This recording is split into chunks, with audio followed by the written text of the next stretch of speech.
El ego versus la humildad. Bienvenido a tu vitamina de amor del día de hoy.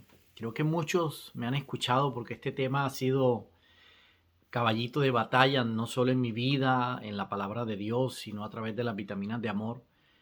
Cómo Dios quiere transformar nuestro carácter. Normalmente cada uno de nosotros, creo que todos, el 99.9% de la raza humana, tenemos ego en nuestro corazón. Y Dios de alguna forma quiere transformar ese ego en humildad para podernos entregar aquellas bendiciones o aquellas promesas que Dios tiene para cada uno de nosotros, cosas bellas y hermosas.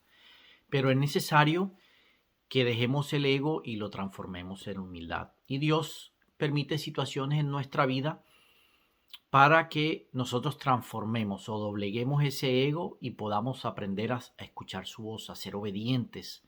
Eso es la humildad. La humildad, resumida en palabras, es obedecer a Dios. Cuando nosotros somos humildes es porque hemos quebrantado nuestro ego, nuestro orgullo y hemos aprendido a obedecer. Y hay muchos testimonios en la palabra de Dios.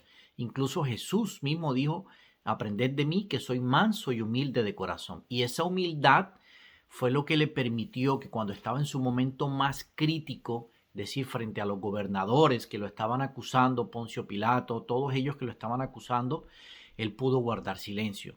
¿Por qué? Porque sabía que si hablaba no lo crucificaban y él necesitaba ser obediente, que se cumpliese lo que Dios había decretado. Por eso guardó silencio, por eso pudo guardar silencio, ser obediente, porque ya había quebrantado su ego, su orgullo. Y yo puedo ver esto a través de muchos siervos de Dios. El caso de David. David durante muchos años Dios transformó su carácter y la prueba final para ver si David había transformado su carácter y poderle Dios entregar el reino fue cuando él regresa a Siclag y su aldea había sido quemada y toda su familia y sus hijos habían sido llevados cautivos. David no sale corriendo desesperado detrás de sus enemigos, sino que David le ora a Dios y le pregunta si debe ir detrás de esos enemigos y recuperar su familia.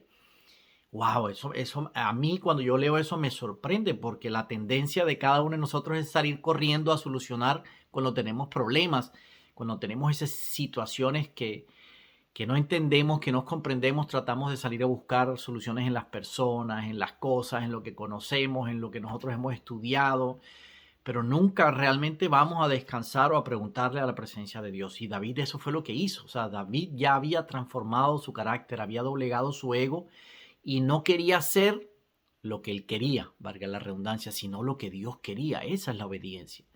Y veo la vida de José. José, cuando el copero y el panadero estuvieron en la cárcel, José le dijo al copero que cuando fuera restaurado su puesto, le hablara al rey para que lo sacara de la cárcel. El copero se le olvida durante 2 años hasta que Dios le da un sueño al faraón de Egipto. Entonces el copero se acuerda. Mas, sin embargo, yo no puedo ver qué pasó en la vida de José durante esos 2 años, pero sí puedo ver lo que José hace cuando le habla al faraón. José le dice que Dios es el que le va a dar la interpretación, que no es él.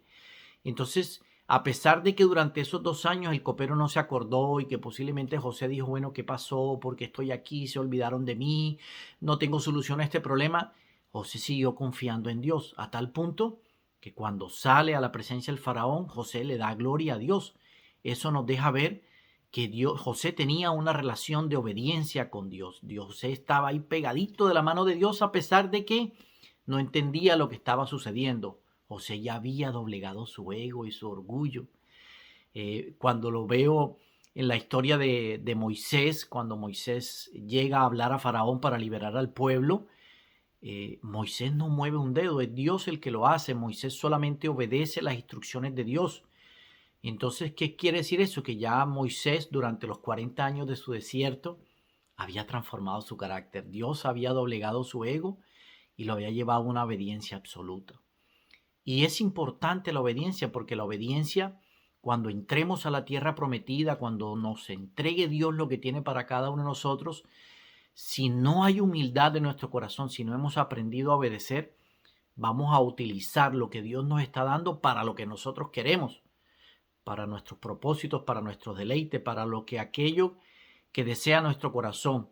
y no muchas veces no es lo que Dios quiere. Dios quiere que cuando nos entregue esas promesas, esas bendiciones que tiene para nosotros, no lo hagamos a nuestra forma, sino como Él tiene planeado. Y hay un ejemplo muy hermoso en la palabra cuando Josué entra a la tierra prometida. La primera batalla que ellos libran es contra Jericó. Y dice que contra Jericó Dios les da una orden que parece insólita. Creo que en ninguna palabra, en ningún libro de guerra o de estrategia de guerra podemos encontrar esta estrategia que Dios le da a Josué, que es darle vueltas a Jericó durante 7 días en silencio. Y uno dice, bueno, ¿esto qué es? Esto es anti todo. Ninguna estrategia militar podemos encontrar esta forma de actuar. Pero Josué obedece. Y esa obediencia es lo que los lleva a la victoria, a lo que los lleva a seguir avanzando. Y es lo que Dios quiere, que cuando entremos a esa tierra prometida, que cuando Dios nos entregue lo que tiene para cada uno de nosotros, cuando Dios nos bendiga, no solamente espiritual, sino materialmente, podamos ser obedientes y utilizar eso para lo que Él quiere, no para lo que nosotros queremos. Entonces es importante entender que la obediencia es el reflejo de la humildad. ¿Y cómo la aprendemos? Aprender a escuchar. Muchas veces Dios utiliza a nuestros cónyuges, nuestros hijos, personas a las que amamos, un jefe, aquellas personas a las que muchas veces nos cuesta escuchar su opinión, porque nuestro ego, nuestro orgullo tiene esa lucha, esa pelea por prevalecer en lo que nosotros pensamos y en lo que nosotros creemos. Pero la única forma en que podemos doblegar nuestro ego, nuestro orgullo y llevarlo a los pies del Señor en humildad es aprender a escuchar a otras personas sin que nos afecte nuestro corazón, sin que nos afecten nuestras emociones y sin que nos salgamos de nuestras casillas. Entonces quería aprovechar esta vitamina amor y dejarte este mensaje que yo sé que todos nosotros luchamos con eso. Cada uno de nosotros está luchando con el ego, tratando de aprender a escuchar a los demás, tratando de aprender a escuchar las opiniones de los demás, quebrantando incluso nuestra opinión, lo que nosotros pensamos, lo que nosotros queremos y tratando de hacer la voluntad de Dios. Eso realmente es lo que Dios quiere para cada uno de nosotros. Espero que este mensaje del día de hoy te ayude, te enriquezca y te fortalezca grandemente. Dios te bendiga grandemente hoy.